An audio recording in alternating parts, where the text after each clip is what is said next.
what hard is? You got plucked off the internet at what, 20? 140 i ja mislim 8. put se družimo u emisiji Agit Pop i danas preporučujem dve serije koje mislim da u avgustu morate da pogledate. Jedna je dobra, druga je loša, ali je dobra na neki način takođe i potpuno su mi zaokupile pažnju i ja sam ih gledala dok se nisu završile, što bi narod rekao, binđovala sam ih. Počinjem od ove bolje koja je nominovana za 6 ili 7 Emija. Slagaću vas, Emi će biti dodeljeni 19.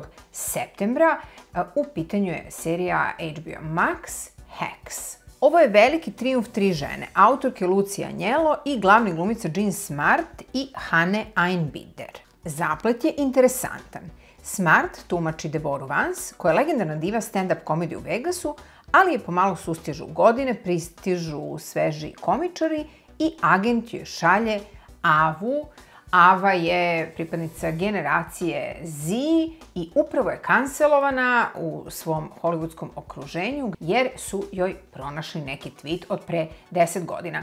Ona sada više nema posao, a i naša junakinja je takođe na zalasku karijere. I sad pogađate, Ava i Deborah treba da se sprijatelje, da premoste veliki generacijski i ideološki jaz. Hacks je emotivna, pametna serija i propagira feminizam bez mnogo kukanja, to je upravo onaj tip feminizma koji ja volim. Meni je Hacks preporučila jedna čitateljka, gledateljka koja prati i Agit Pop Cinema i napisala mi je pre jedno mesec dana kao moraš da vidiš ovo je genijalno, meni je ta serija prošla ispod radara, ja uvek pročitam šta mi vi preporučujete i pogledam, eto barem pilot. Jean Smart je zaista briljantna u seriji Hacks, kažem sve ostalo je dobro, a Jean smo skoro mogli da gledamo i kao majku, Marinu majku u Mare of Easttown, ali i u Watchmenu. Serija je obnovljena i za drugu sezonu. Druga serija koju preporučujem za danas nije toliko dobra, ali vas vuče da gledate i prosto nema stanja. Možda ću vas podsjetiti ime ove serije na jednog ministra u vladi Republike Srbije. U pitanju je serija Dr. Death. Produkcija kanala Peacock scenarista je proistekao iz podcasta koji se bavio doktorom Chrisom Dančom, neurohirurgom koji je svoje pacijente ostavio nepokretne, a neke i mrtve, ali mu američki zdravstveni sistem dugo godina nije hteo, kasnije nije ni mogao ništa. Ovo je odlična serija koju možete da gledate ako ste već gledali ili ako želite da gledate dokumentarac The Crime of the Century koji sam preporučila u epizodi Najbolji filmovi prve polovine 2021. On se našao na tom top 5. To je dokumentarac o tome kako je od siromašnih Amerikanaca, preko leka Oxycontin, napravljena najveća kolonija zavisnika na svetu i to sve je bilo legalno. Dakle, još jedna preporuka Crime of the Century, ali hajde da se vratimo na doktora Smrt. Da li je Danč ludak ili sociopata ili nestručan? 8 epizoda koje stvarno kidaju živce i na momente odlični Joshua Jackson koji igra nasnu ulogu, Christian Slater i Alec Baldwin.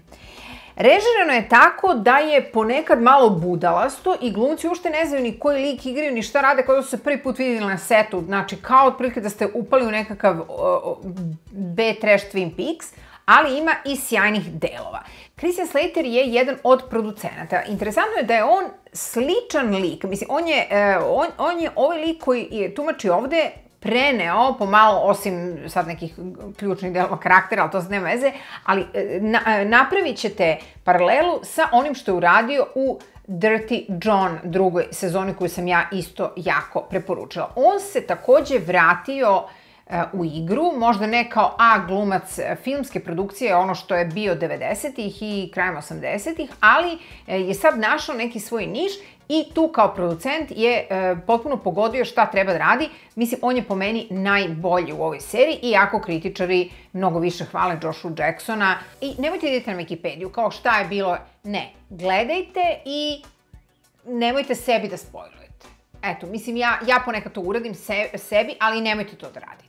Jer će, mislim, naravno će vas interesuoti on posle prve epizode šta se desilo, ali ne, bolje pogledajte 8 epizoda, fenomenalni, stvarno. Mislim, loše, ali dobro. Gde može da se pogleda Dr. Death, osim u Skupštini, a može da se pogleda na sivoj zoni interneta. do sledeće epizode Agit Popa u kojoj ću govoriti o odličnoj komediji Ted Lasso, čiju vam takođe preporučujem drugu sezonu koja je počela da se emituje, ali ću govoriti i o nekim serijama Apple televizije koje su s jedne strane dobre, s druge strane problematične i to će više onako biti moj savjet Apple Plus TV-u šta da radi. Vidimo se.